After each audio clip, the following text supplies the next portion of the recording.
Domestic Policy Council Director Cecilia Munoz, thank you very much for joining us. I don't know if you just heard Congressman Cuellar. I can recap it for you, but he said that the president looks like he's disengaged.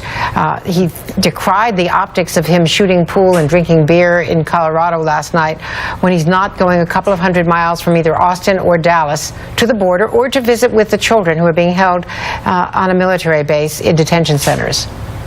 So I would just point out the president has been engaged, and in fact engaged the entirety of the federal government way back in May when it became clear that the pattern of migration this year was going to be very different compared to previous years. And on June 1st, he announced that he would be asking FEMA to coordinate the Defense Department, the Department of Justice, the Department of Homeland Security, and HHS to step up an effort to make sure that we were managing the situation properly.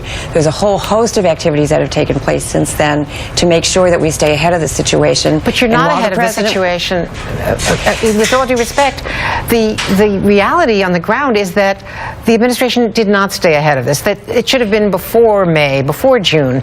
There were months where this was building up. And the impression, the reality is that the White House has been slow to react, and that there is something to be said for presidential optics, if you will, for presidential appearances. That's part of leadership, is it not? Well, so the leadership is really about making sure that we're being effective in managing the situation, engaging all across the federal government, and engaging with our international partners.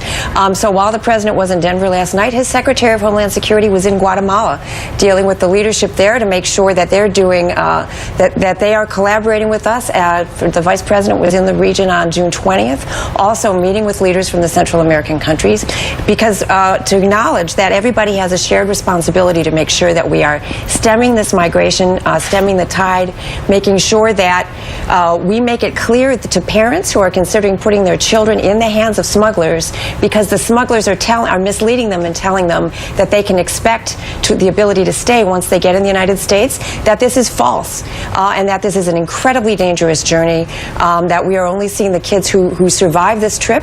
We are, of course, making sure to take care of them properly. These are children who have gone on a harrowing journey by themselves, but at the end of the day, most of them are not going to qualify for humanitarian relief and will be sent back. The whole of the federal government is engaged in this effort from the president on down.